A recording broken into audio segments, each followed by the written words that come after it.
in the last video we have discussed about the steps involved in the process glycogenesis, which is an anabolic process or anabolic metabolic cycle of carbohydrate metabolism. The cycle I will discuss now is glycogenolysis. The name is glycogenolysis. From the term or from the name itself, we can clearly understand that it is something related to breakdown, or complex structure will be broken down, because lysis means breaking down. So glycogenolysis means glycogen will be broken down. Okay, so this is a process, or this is a metabolic pathway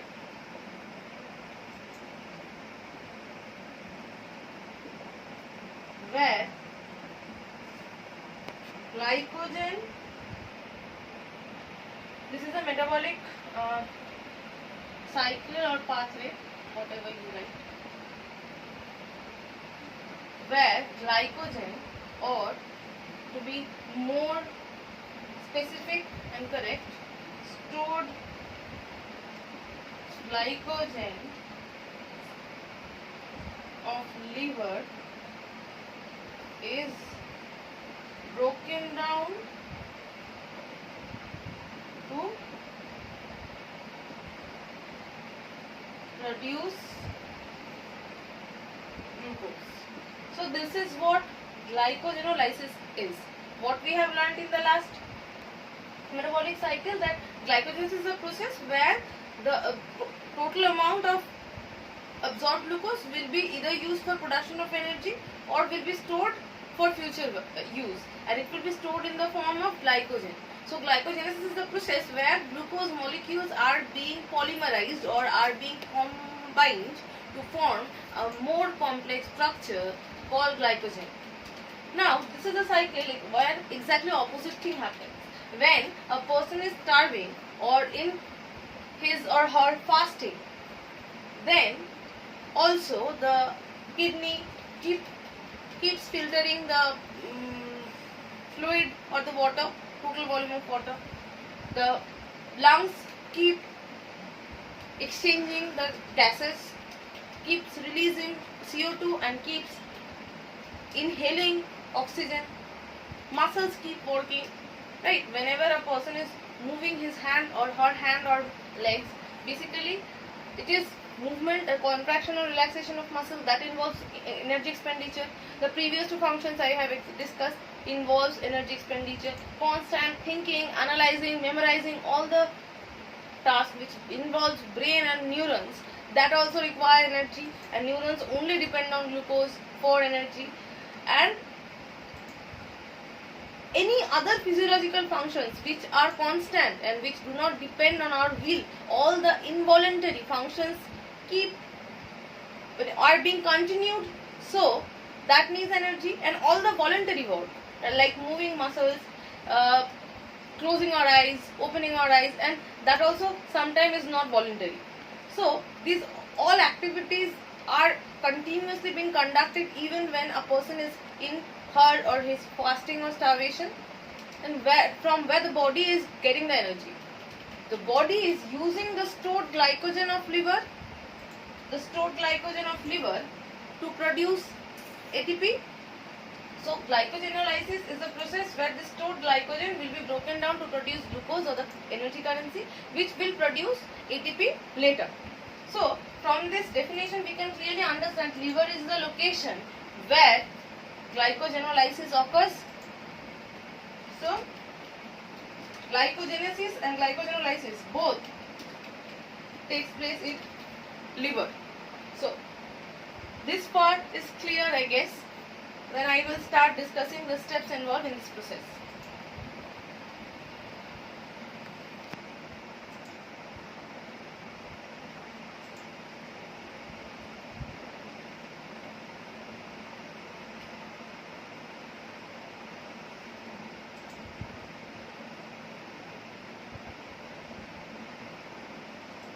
Okay, so I am starting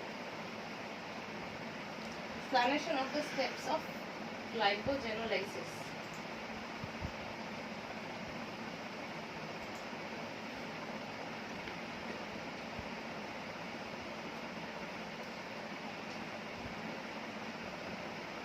It's almost reverse of glycogenesis. What was the last step of glycogenesis? Production of glycogen and UDP, that is uridine diphosphate, from uridine diphosphate glucose. Basically, from uridine diphosphate glucose, UDP is isolated and each glucose molecule is continuously conjugated or combined to form long chain of glucose, that is that is called polymerization of glucose, I should say, and that is how it will result in formation of glycogen. That is the last step of glycogenesis. If we start from exactly the end point of glycogenesis, what will we get?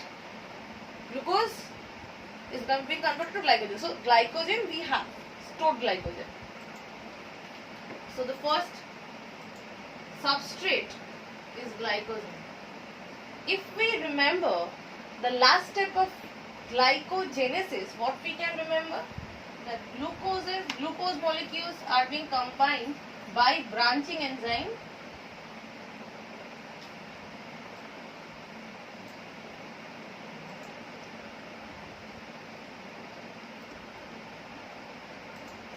Right? And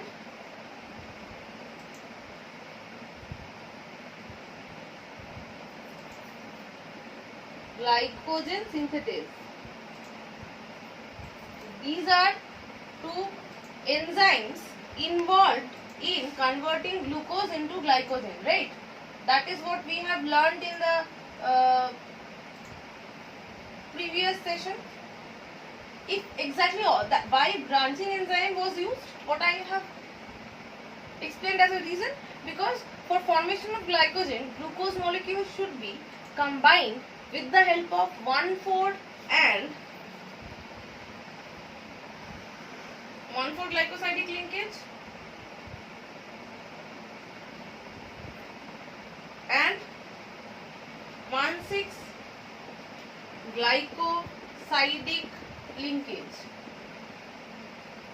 These are the two linkages which combines glucose plus glucose and glucose to form glycogen, right? This is what branching is, formation of these bonds, and this branching is done by branching enzyme, right? That is what we have learned as a reason behind use of branching enzyme. Exactly opposite thing happens in the first step of glycogenesis. Hope it was visible to you.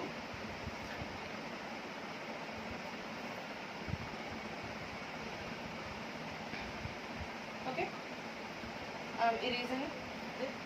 So in the first step of glycogenolysis, exactly opposite thing will happen. What? That means the bonds or the 1,4 and 1,6 glycosidic linkages will be broken down. I am just writing it as a footnote, or you can copy it or you cannot. If you can remember only by knowing the reason, then you don't need to write it down in a copy. In exam, you don't need to explain this when you are writing down the answer, okay? 1,4 glycosidic linkage and 1,6 glycosidic linkages will be broken down or will be loosened. Okay, that means branches will be broken. That means it is, if formation of 1,4 and 1,6 glycosidic linkage is considered as branching, then opening of these bondings are considered as debranching. So for branching, if we have used branching enzyme, for opening or breaking down the bonds, or for debranching we will use debranching enzyme. So the first enzyme involved in glycogenesis is debranching enzyme. Okay.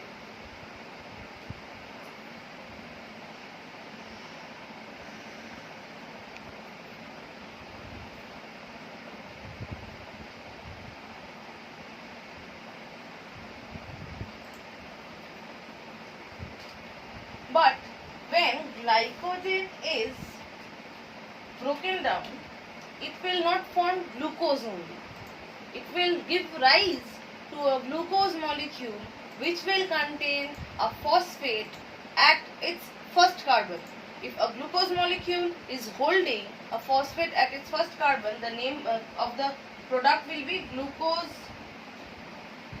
1-phosphate. Right?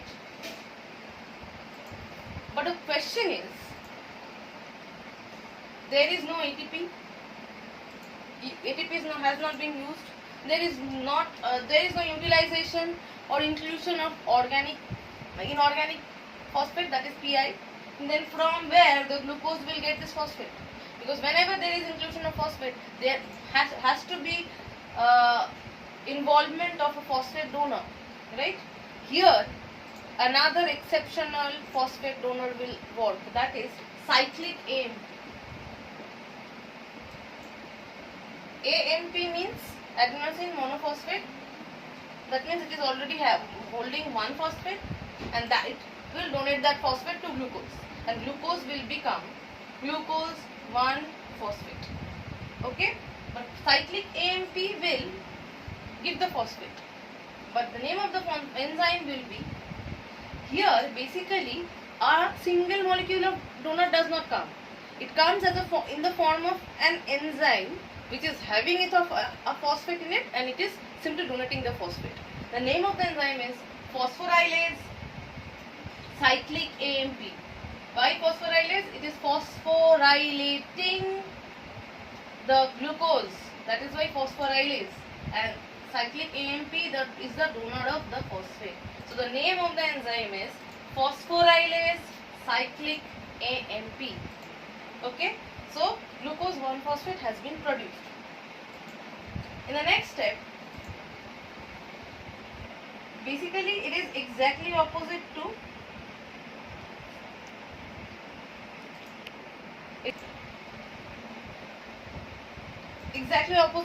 glycogenesis. So in glycogenesis, glucose 6-phosphate was converted to glucose 1-phosphate. Here glucose 1-phosphate will be converted to glucose 6-phosphate.